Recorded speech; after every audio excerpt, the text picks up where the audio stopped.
Hello, welcome to the channel. അപ്പോൾ ഇന്നത്തെ വീഡിയോയിൽ നമുക്ക് എഗ് ക്യാൻഡലിങ് എങ്ങനെ ചെയ്യാമെന്ന് നോക്കാം കേട്ടോ. നമ്മൾ ഈ എഗ് ക്യാൻഡലിങ് ചെയ്യുന്നത് ബജ്ജീസ് ഇട്ട മുട്ട ഫെർട്ടൈലാണോ നോൺ ഫെർട്ടൈലാണോ എന്ന് അറിയാൻ വേണ്ടിയിട്ടാണ് കേട്ടോ. അപ്പോൾ ഈ പോട്ടിൽ 3 എഗ്ഗ് ഉണ്ട്, ഒരു കുട്ടി വിരിഞ്ഞിട്ടുണ്ട് കേട്ടോ. ഈ കുട്ടി വിരിഞ്ഞിട്ട് ഓൾമോസ്റ്റ് 9 days ആയി. അപ്പോൾ ഇനി നമുക്ക് ഇതിനകത്തുള്ള എഗ്സ് ഫെർട്ടൈലാണോ എന്ന് നോക്കാം കേട്ടോ. അതിന് വേണ്ടി ഞാനൊരു സ്പൂൺ വെച്ചിട്ടാണ് ഈ എഗ്സ് എടുത്തത്. ഫസ്റ്റ് ടൈം ഞാൻ എടുത്തപ്പോൾ അത് കുട്ടിയായിരുന്നു കേട്ടോ.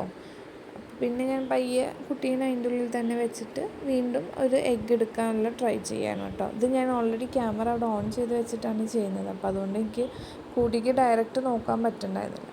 ഓക്കെ, നെക്സ്റ്റ് ടൈം ഞാൻ ചെയ്തപ്പോൾ എനിക്ക് ഒരു മുട്ടയാണ് കിട്ടിയത്, സക്സസ്. അപ്പോൾ നമുക്കൊരു മുട്ട കിട്ടിയിട്ടുണ്ട്. ഇനി നമ്മൾ എന്താ ചെയ്യേണ്ടത് വെച്ചിട്ടുണ്ടെങ്കിൽ ഒരു ഫോൺ എടുക്കുക, അതിൻ്റെ ഫ്ലാഷ് ലൈറ്റ് ഓൺ ചെയ്യുക, എന്നിട്ട് അതിൻ്റെ മേലെ ഈ എഗ്ഗ് വെക്കുക കേട്ടോ. അപ്പോൾ ഈ മുട്ടയ്ക്കുള്ളിൽ ഒന്നുമില്ല. നമ്മൾ ഈ ഫ്ലാഷ് ലൈറ്റിന് മേലെ നോക്കുമ്പോൾ ഇതിൻ്റെ ഉള്ളിൽ കൂടെ ലൈറ്റ് പാസ് ചെയ്യുന്നുണ്ടല്ലോ. അപ്പോൾ ഇതിൻ്റെ ഉള്ളിൽ കുട്ടിയില്ല എന്നർത്ഥം.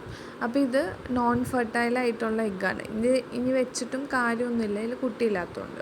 അപ്പോൾ ആ കുടത്തിലുണ്ടായിരുന്ന 2 മുട്ടയിലും കുഞ്ഞുണ്ടായിരുന്നില്ല കേട്ടോ. അപ്പോൾ ഞാനത് എടുത്ത് കളഞ്ഞു. ഇനി കുഞ്ഞുള്ള മുട്ട എങ്ങനെയാണെന്ന് ഞാൻ കാണിച്ചു തരാം കേട്ടോ.